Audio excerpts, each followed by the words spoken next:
There is a dread living inside your house, and deep down you already know it. It doesn't knock on the door. It has already entered. It appears when the bedroom light goes out and the silence becomes too heavy. It appears when your phone rings after 10 at night and your heart races before you even see who it is. It appears when your child takes too long to reply to a message, when the electric bill comes in higher than you expected, when you wake up at the witching hour with a tightness in your chest and cannot even explain why. If you have felt something like this in the last few days, I need you to understand one thing right now, straight away. This video did not appear to you by chance, and I am not going to waste your time for even a minute. In the next few minutes, I will show you 3 things, simply and directly. First, where this dread that has invaded your home comes from. Second, why it manages to dominate you with such force, even though you are a person of faith. And third, the most important of all, how the grace of the Almighty inside your house is capable of silencing this threat once and for all. This is not pretty theory. It is practical. It is for today. And when this video ends, I want you to be able to lay your head on your pillow in a different way. Because today the Almighty has a word for you. And this word is direct, no beating around the bush. Dread does not defeat you. His grace, lit within your home, is greater than any threat lurking around your family. Perhaps you are listening to me now in the kitchen, after a day that drained all your strength. Perhaps you are lying down, phone in hand, trying to understand why peace seems to have left your house without warning. Perhaps you are over 40, over 50, have built everything with much sweat, and yet you feel you are losing control of something you cannot even name. I want you to stay with me until the very last second, because what I am about to reveal completely changes the way you see what is happening within your 4 walls. And it changes today, not a month from now. But before I show you the way out, I need you to recognize the enemy. Because dread is clever. It disguises itself, it blends in with your routine, your fatigue, your bills, and starts to seem normal. And that is exactly where it becomes truly dangerous. So stay with me, because now I am going to describe your house from the inside, and I believe you will recognize yourself in almost everything. And perhaps that is exactly why you arrived at this video today. Stop for a second and think with me. Of everything there is to see at this very moment, it was a message about the dread inside the home that held your attention. It wasn't a video about money. It wasn't entertainment. It was about protection, about your house, about the people who sleep under your roof. I believe there is an unease within you that has been trying to tell you something for a long time, and you haven't yet been able to translate it into words. Many people feel this discomfort, but very few people truly stop to understand what is happening in the spiritual field of their own home. And you may be one of these few people called to see deeper, with the mission to spiritually cover and protect those you love. That is why I prepared the powerful digital book for you, called How to Know If You Are Saved Before the Final Judgment. The link is in the description of this video and also pinned at the top of the comments. Thousands of families have already had access to it and report the same thing. The dread that dominated their nights began to lose its strength. But I need to be honest with you. This is sensitive content, and it may be taken down at any moment. Do not leave this calling for later, because later is the favorite excuse of dread. If you felt that these words are for you, comment now, with faith, the word "so be it," as a sign that you are opening the door of your house for the grace of the Almighty to enter. Now look at your night. The day is over. The house is finally silent. Everyone has gone to sleep. And it is precisely at this moment, when rest should arrive, that your mind decides to turn on. You close your eyes, and your head starts to spin. What if something happens to my child on the road? What if I lose my job next month? What if that test comes back with a bad result? What if the money isn't enough? You didn't choose to think about this. These thoughts arrive on their own like uninvited guests and simply settle inside you. Then it hits the witching hour and you are awake, staring at the ceiling. And it is not a peaceful waking. It is that awakening with a racing heart, with the strange sensation that something is wrong, even when, logically, everything is fine. You get up, go to the door, check the lock. You go back to bed. A few minutes later you get up again, go check the window. You have caught yourself doing exactly this, haven't you? Now notice your body during the day. The jaw clenched, the shoulders hunched almost up to your ears, that knot in your stomach that doesn't go away even after lunch. Short breaths, high in your chest, as if you could never truly fill your lungs with air. Dread doesn't just live in your head, it stays in your body. And it charges a piece of your health every single day, quietly, without you even noticing. And there is the dread of the phone ringing at the wrong time. In the past, the phone would ring and it was just a phone. Today it rings late at night and your stomach freezes before you even look at the screen. You already imagined the tragedy before discovering it was just a wrong number. This is the signature of dread.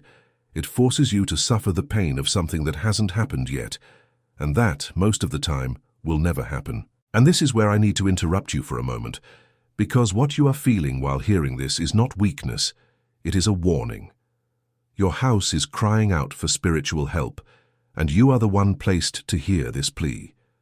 That is why I prepared the powerful digital book for you, How to Know If You Are Saved Before the Final Judgment, with the link in the description and pinned at the top of the comments. Do not leave for later what your family needs today. Secure yours now, even before continuing the video. Now look at your children, even if they are already adults. They leave the house to work, to study, to meet friends, and something inside you tightens.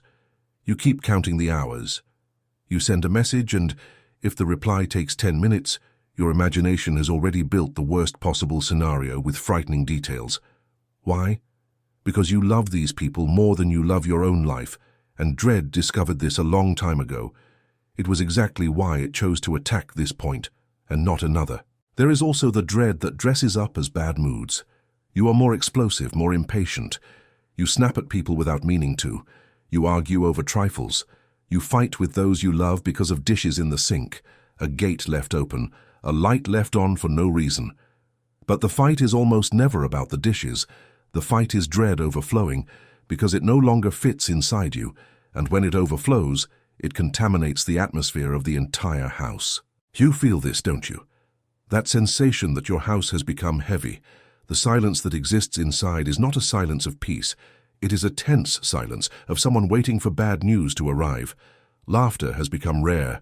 Everyone locks themselves in their room on their phone in their world. And you deep down remember when it was different. You remember when your house was light, and you feel a longing for that without knowing the way back. And perhaps the cruelest symptom of all, you have started to fear the future. You avoid making plans, you avoid dreaming, because a quiet voice insists on saying it's no use, that something bad will happen first. Dread has stolen from you the ability to expect good. And a person who can no longer expect good things is living as if life had already ended, even while continuing to breathe. If you recognized yourself in 3, 4, or 5 of these situations, do not despair. On the contrary, because recognizing the enemy is the first step to defeating it. And now the time has come for the million-dollar question. Where, after all, does all this dread come from? I will give you both answers because the complete truth needs both. The first answer is from this side, the visible world. Science has a name for this. In your brain there is a small region called the amygdala. It is your internal alarm, your defense system. Its function is to protect you from danger. The problem is that this amygdala has a huge flaw. It cannot differentiate a real threat from an imagined threat. To it, a real danger in front of you and the image of a tragedy you invented in your head at the witching hour produce exactly the same reaction. The heart races, the body prepares to flee or fight, and your organism is flooded with hormones like cortisol and adrenaline. This would be great if it lasted 5 minutes in the face of real danger. But what happens to you? This alarm stays on all day, every day. Your body lives in a state of permanent war because of enemies that only exist in your imagination. And the brain has another important characteristic. It learns by repetition. Each time you feed a thought of dread, you dig that path deeper. Over time, dread stops being a reaction and becomes a wide, automatic road where your mind travels without even noticing. And it is not just you. Research from the World Health Organization has already pointed to the States as one of the most anxious countries on the entire planet. Millions of people, especially after 35, carrying exactly this alarm stuck in the on mode. Add to this the heavy news you watch before sleeping, The conversations about tragedy in the family group, the excess of bad information entering through your eyes and ears all day. You are, without realizing it, feeding the dread with your own hands. But pay close attention now, because the scientific explanation alone does not account for everything. It tells you what happens in the body, but it does not tell you why it attacks precisely your home, precisely your family, precisely the people you love the most. And this is where the second answer comes in, the spiritual answer. And this changes everything. Dread in the spiritual field is not just a feeling that comes and goes, it behaves like a presence. And every presence seeks a territory to occupy. There is a principle that few people understand. The enemy of your soul does not attack where you are indifferent. It attacks exactly where your greatest treasure is. If your house, your family, your children are the most precious thing you have, then it is obvious where the attack will concentrate. The dread in your home is not random, it is strategic. And if you felt a chill just now upon understanding that the dread in your house may not be chance, but a chosen target, hold on to that feeling, because it matters. Most people will hear this, nod their heads, and go on with life the same way. But very few will understand that this is a calling, and that no one receives the awareness of a spiritual danger without receiving, along with it, the responsibility to act against it. I believe there is something being awakened within you at this moment.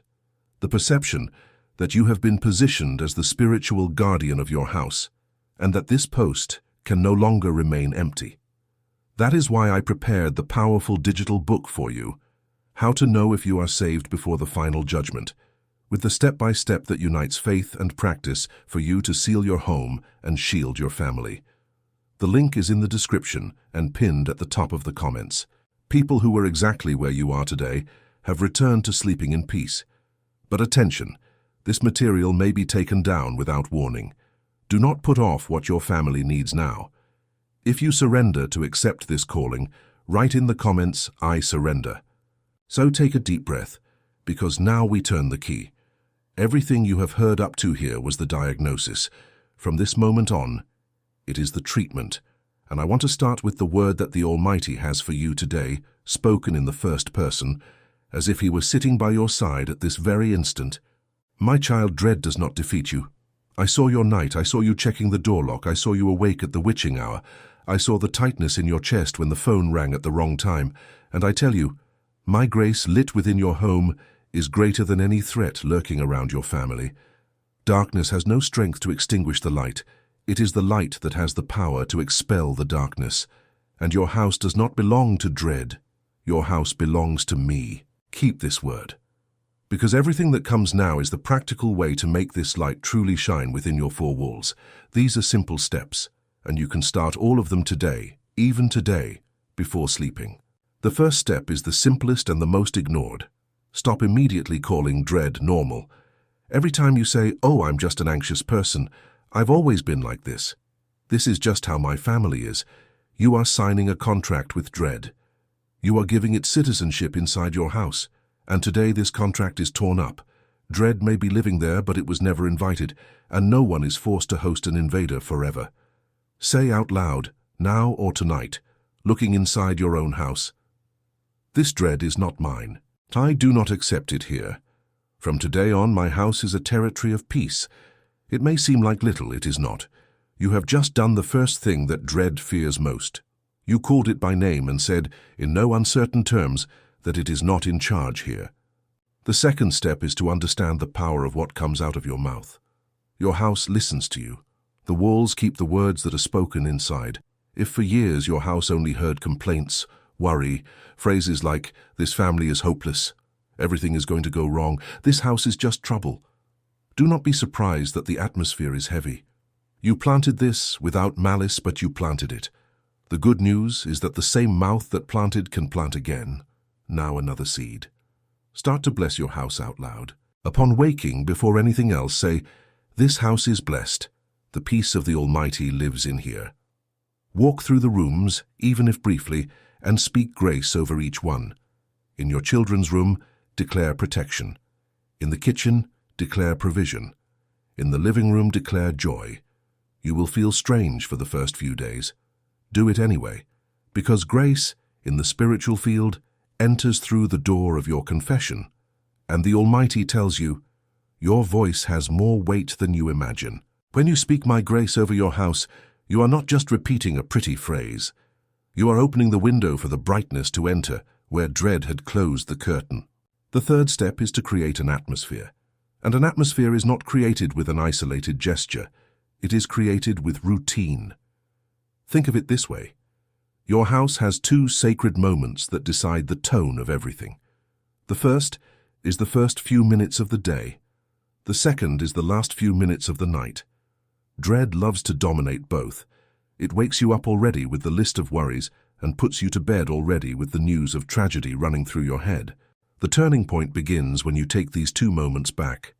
In the morning before picking up the phone, and this is fundamental before the phone, reserve 2 minutes to give thanks and to place the day in the hands of the Almighty. At night, before sleeping, trade the news and the infinite scrolling of the phone for a short prayer, for a passage from a psalm, for a song that calms the heart. 2 minutes on each side. It is a short time, but it is enough to decide who commands your house. And taking advantage of the fact that we are talking about creating a routine that protects, do one thing for yourself now. If this video is helping you, subscribe to the channel and turn on the notifications. It is not just a request of mine. It is so that this word of faith continues to reach you every day, exactly in those moments when dread would try to speak louder. Leave your like as well, because it is what makes this message reach other families who are living heavy nights like yours were until today. Agreed? Then let's continue, because the next step is where most people get stuck. The fourth step is to take care of the entry points of your house, and I am not talking about wooden doors. I am talking about your eyes and your ears, and the eyes and ears of those who live with you. Everything that enters feeds either faith or dread. There is no middle ground. Think about the amount of bad news you consume every day. Think about the violent movie playing in the living room while the house eats dinner. Think about the family group dumping tragedy and rumors every hour. You would never let a dangerous stranger enter and sleep in your children's room, but you open the door without realizing it and let hours and hours of dread enter through the screen every day. So set a limit. 1 hour before sleeping, no heavy news. Change the subject at the dinner table. Filter what enters, because your house will only have peace when you decide truly what has permission to circulate inside it. The fifth step is the most underestimated weapon of all, gratitude. And here science and faith shake hands. Your brain has a limitation that works in your favor. It cannot feel deep gratitude and panic at the same time. The two do not fit in the same room. When you truly activate gratitude, you literally vacate the space that dread would use. So turn this into a family habit. Every night, before sleeping, each person in the house says out loud 3 good things that happened during the day. It can be small, a tasty lunch, a conversation, rain, a hug. It seems too simple to work, but it is precisely by training your gaze to see the good that this exercise repeated will rewrite that road of dread that your brain had dug. And the Almighty tells you, when your house learns to thank me, it stops rehearsing tragedy and starts to expect my goodness. And a house that expects good is a house where dread no longer finds a place to lie down. The sixth step is a cleaning, but not of the dust. It is a cleaning from the inside. There is one thing that opens the door for dread to enter and leave your house whenever it wants. Resentment. That old grudge you hold against a sibling, an ex, a child, a parent, sometimes against yourself, sometimes held even against the Almighty. As long as this door remains open, you pray, you try hard, but the dread continues to circulate freely because it has an entrance that no one locked. To forgive is not to say that what they did to you was right. To forgive is to cut the rope that ties you to the pain. It is to release the weight you have been carrying for years, and that is leaving you without strength to defend your own home. Do this cleaning, today. And tell me here in the comments, is there someone you need to forgive so your house can breathe again? You don't need to write the name. Just write, I need to forgive. Just by admitting it, something already begins to unlock. The seventh step takes care of the body, because your soul cannot hear the Almighty while your body is screaming in panic. And here there is a physical key, simple, that few people use. breathing. When you breathe slowly on purpose, you send a direct message to that amygdala, the brain's alarm. The message is, the danger has passed, and the body obeys. The heart rate drops, the cortisol truly decreases. Do this when the dread tightens. Inhale, counting to 4. Hold for a moment and exhale very slowly, counting to 6. Repeat a few times. And while you breathe, remember a powerful truth. Dread only exists in the future, in what hasn't happened yet. The peace of the Almighty, on the other hand, can only be found here, in this present moment. Every time you bring your mind back to the now, you leave the terrain where dread has power. The 8th step is direct. Do not face this alone and locked away. Dread loves isolation. It grows in the dark and in the silence of those who tell no one. Break this silence. Speak with someone you trust. Pray out loud with your family, even if it seems strange at first. Let your children see you trusting in the Almighty and not just worrying, because your children are learning to live by looking at you. If they see you dominated by dread, it is dread they will inherit. But if they see you praying, giving thanks, trusting, it is faith that will pass from you to them. Your courage today becomes the spiritual inheritance of your family tomorrow. And the 9th and final step is the most important of all. Fully assume who you are in this story. You are not the victim of dread in your house. You are its watchman. You are the guardian. Notice that you already spend your nights in vigil, just in the wrong vigil. You spend hours awake rehearsing tragedies, imagining the worst, and this is the vigil of dread. From today on, turn this vigil inside out. When you wake up in the middle of the night, instead of going into a panic, turn that moment into a scheduled meeting with the Almighty. Cover each person in your house in prayer, calling them by name. Say, Lord, I surrender my child. I surrender my wife. I surrender my husband. I surrender this house into your hands. That awakening at the witching hour, which was the time of your greatest torment, becomes the time of your greatest intimacy with the Almighty. The same clock, a completely new meaning. And the Almighty tells you now with strength, I never slept. While you were wearing yourself out trying to watch over everything alone, thinking that everything depended on you, I was already on guard in your house. You don't need to hold up the roof alone. You just need to hand me the key. My grace does not flicker, does not tire, and does not go out. And this light is already lit in your home. Dread only dominated you while you didn't know this. Now you know. Did you notice what happened? Take back everything we covered. Dread entered disguised as routine. It attacked precisely your family because that is where your greatest love is. It fed on everything you let in through your eyes and ears. And you, without realizing it, became the watchman of tragedy inside your own house. But from today on, the key has turned. You will name the dread and deny its citizenship. You will bless your house with your mouth. You will shield the first and last minutes of your day. You will filter the entry points. You will use gratitude as a weapon. You will do the cleaning of forgiveness. You will calm the body to hear the Almighty. You will break the isolation, and you will assume your post as guardian. None of these steps is difficult. What was always difficult was living in dread. That indeed is what tires you out. Before you close this video, I need to tell you one last thing, and I want you to listen with an open heart. You did not reach the end of this message by chance. People start videos all the time and abandon them halfway through. You stayed. And whoever stays until the end of a word about protecting their own home is because deep down they have already decided they will act. The grace of the Almighty is ready to shine in your home. The dread has already received the order to leave. But your family needs you to take the next step today, without delay. That is why I prepared the powerful digital book for you, How to Know If You Are Saved Before the Final Judgment. It is the complete path for you to transform everything you heard here into real protection, day after day inside your house. The link is right in the description and also pinned at the top of the comments. Just touch it, and it is yours. Do not leave for tomorrow the peace that your house can have already this night. And to seal this decision before the Almighty, write now in the comments, the light in my home is stronger than the dark. Write with faith. Because what your mouth declares, your life begins to live.